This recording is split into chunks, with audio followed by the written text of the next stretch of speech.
Hello friends, here I am again with the remaining part of microorganisms, friends or foe. In this part I will let you know what are the uses of microorganisms, how different scientists gave us the different aspects of microorganisms which are related to our day-to-day life. In further slides I will explain each and everything to you in details. Let us move to the different slides. As in early part of this chapter I have told you about types of microorganisms, how we can see them, how they affect our life, the diseases they cause, the structure of them. Now we will come to know about the uses of microorganisms in our daily basis. You must know about the curd, which is being made up of milk. We add some part of curd into a jar of milk and it gets converted into the curd. That curd is actually being made up of a bacteria made up by the bacteria which is known as lactobacillus. It helps us to convert that milk into curd which we use to eat. And we use curd almost to make some dishes and we consume it as it is also. Next slides I will let you know the different uses of microorganisms on daily basis, on commercial basis, their medicinal values, etc. Here are the other uses of microorganisms. I am going to tell you about them. The making of alcohol from yeast, making of medicines with the help of bacteria like streptomycin, making of vaccine, for example polio vaccine, used for formation of compost from dry and wet waste of the home and offices, increase the soil fertility by adding nitrogen to the soil. Now let us discuss all the above uses in detail. Now coming to the uses of microorganism, first we will come to know about the fermentation. What fermentation actually is. The fermentation is the conversion of sugar into alcohol with the help of yeast. Yeast which comes from the family fungi, which we have already studied in part 2. Yeast converts sugar into alcohol and the process is known as fermentation.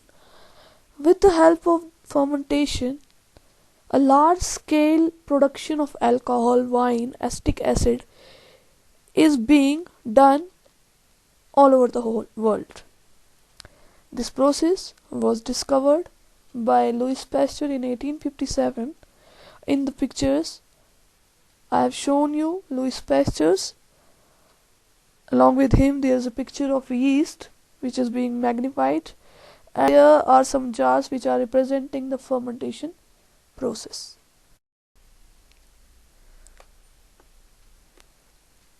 In this slide I will tell you about the medicinal use of microorganisms, how microbes are used for us in making of many medicines. Alexander Fleming in 1929 worked on some bacteria and found spores of little mold in one of his culture which prohibited the growth of disease causing bacteria.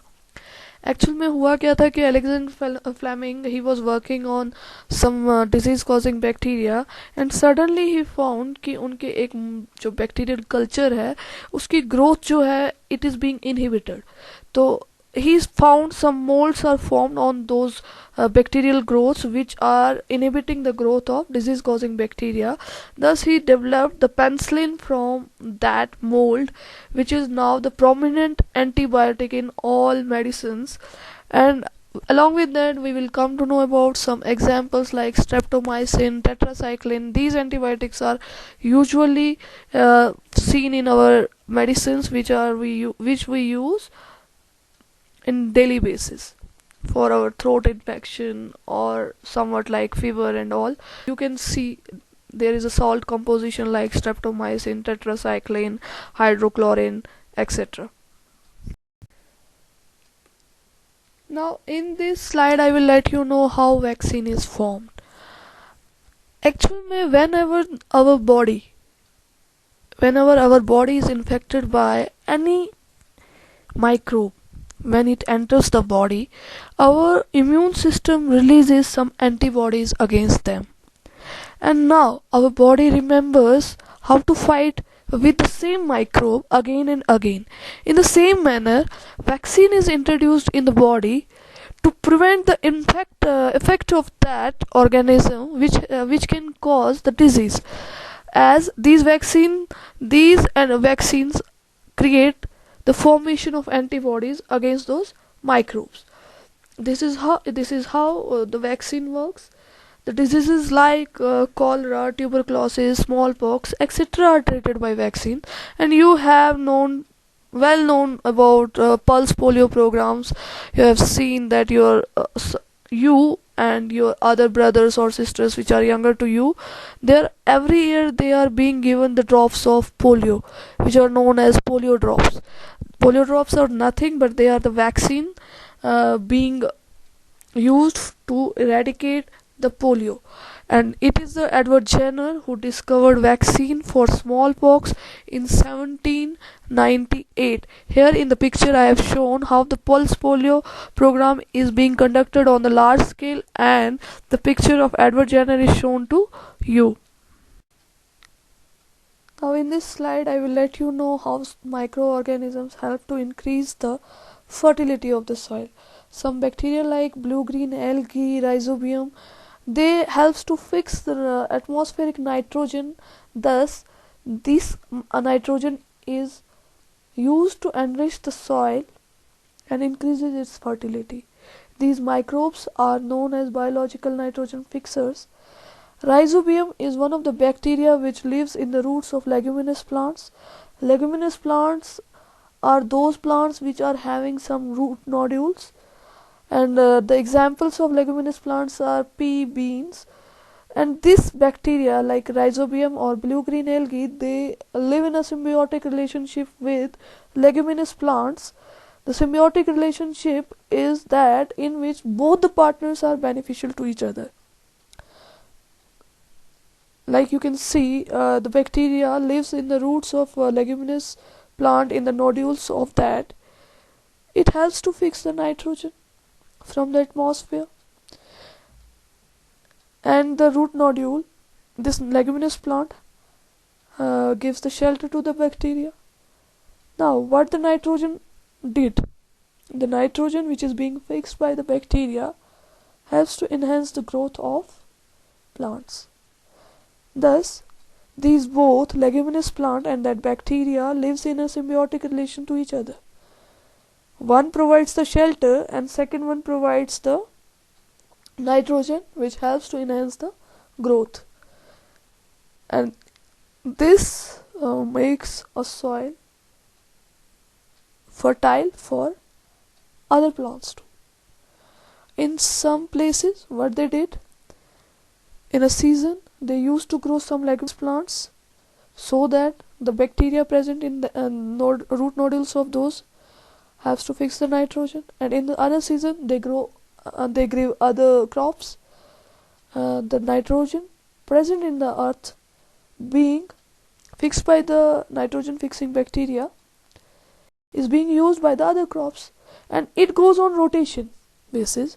Thus even the farmers know how to increase the fertility of soil with the help of some bacteria.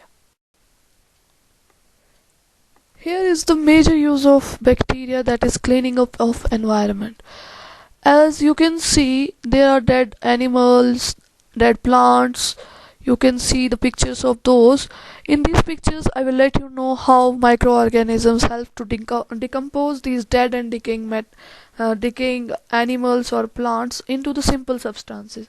Actually you have seen, whenever you go through the road or to some places, you find some foul smell coming from the dead bodies of some animals for some time, and after some time these foul smells and those dead bodies are not there. What happens to them? Actually the bacteria or the microorganisms present on the earth's surface decompose these dead and decaying products into the simple substances which help us to clean the environment. Along with that, cleaning up of environment is also being observed if you form the compost. Compost what compost is? The compost is a decomposed organic material. Compost is made with the materials such as leaves, shredded twigs, kitchen scraps, etc. Let us see how the compost is formed. You in your house can make compost by yourself. Make a pit and fill it with all the twigs, all the kitchen scraps, whatever are not of your use, and add some bacteria to it, and and cover it with some things. Only you have to see, never add eggshells and the scraps of onion. Never add those. Neither you add some any plastic or anything else. Only the vegetable scraps or the remaining whatever the food is being wasted. Throw it in that pit and cover it. Along with the help of earthworms and some bacteria, after some time you will find that those twigs and those scraps are being converted into a compost, which is a good material, organic material to enhance the fertility of soil. When you use this compost in your kitchen gardens, you will find the tremendous growth of plants with a natural way. You don't have to use artificial chemicals to make them grow. That is why the gardeners always consider compost as a black gold, because it has many benefits. It's not at all being mixed by any chemical. It is totally organic and it is neither harmful to us. Now, as we have seen the useful effects of microorganisms, now we will move towards the harmful effects of microorganisms. What we call those microbes which causes diseases in us. We never say that this virus caused this, fungi caused that, algae caused that. They are the causative agents, but overall what we say, we give them the category which is known as pathogens. Pathogens are disease causing microbes, and these are found in the air we breathe, the water we drink, and the food we eat. These pathogens not only cause some diseases like typhoid, cholera and all, they also cause communicable diseases. Now, what the communicable diseases are? The communicable diseases are those diseases which get transmitted from one person to another. Like if a person have common cold and he doesn't cover his mouth or nose while sneezing, it can be transmitted to the other people easily with the droplets present in the air. In the same way, cholera is a communicable disease, chickenpox, that is another communicable disease, tuberculosis, which is commonly known as TB, is also the communicable disease. Now you can see the coronavirus, which is causing corona in the whole world, which is nowadays pandemic. I have told you in the first part also, it is also a communicable disease as it also is being transmitted from one person to the another. Same way, are the microorganisms directly entering to our body, or there is something needed for their movement from one person to another? Like when a person is suffering from common cold, he sneezes in the air, those droplets will remain in the air, and the person who come in contact with that will get infected. In the same manner, the malaria that is being brought from infected person to a non-infected person with a carrier known as female anopheles mosquito. Female anopheles mosquito is a carrier for malaria, which is being caused by the plasmodium, which is a protozoan. And another mosquito here I have shown to you is an Aedes mosquito, which transmits dengue from infected person to a non-infected person. It bites that person and that blood is being transferred from non-infected to non-infected one. And it was Robert Koch, the picture is being shown to you, Robert Koch, who discovered the bacterium Bacillus anthracis, which causes anthrax disease. which is a lung related disease and is being caused by Bacillus anthracis. Now there comes a question: what happens to our food if bacteria or other organisms are present in air, water and everywhere? How we can preserve our food? There are two methods, like chemical method or physical method, through which we can preserve our food. We can protect our food from the microbes present in air, water and other environment. In a chemical method we will get like salting of food, adding up of acid like vinegar or other preservatives which help us to protect some food items like pickles, which we use on daily basis. And also adding up of sodium metabisulfate in jams and squashes help us to check their spoilage. In the same way, the physical method like boiling up of milk, which you consume on daily basis, it is being boiled once or twice in a day so that we can use it for hours.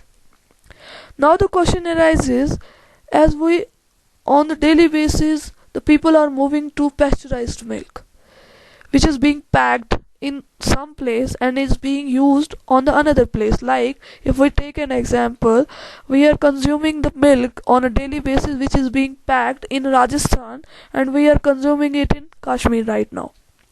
Now how this milk remains bacteria free or remains unaffected by the microbes? There is a method which is known as pasteurization, which was given by a renowned scientist, Louis Pasteur. In this method, what we did, the milk is being heated at 70 degrees centigrade for 15 to 30 seconds and then suddenly it is being chilled and stored. It makes the milk harmless and the milk remains stored for a long time and we can consume it. And another way is that it is being packed airtight so that the harmful bacteria will not enter that milk packet. Or you have seen there is a Tetra Pak, which means it is being packed 6 times. So you can see the milk is being packed and stored so conveniently so that it will be a microbe free and it will be useful to us. And the main man who was behind this process is a Louis Pasteur, who also gives us about the fermentation process. He's the man and he's a renowned microbiologist of his time. Now let us end the chapter. I hope you people understand it. Now at the end, I wish you people understand the topic and will go through it, and you will see my slides on YouTube channel also and will like and subscribe them. Thank you all. Goodbye. Stay home. Stay safe.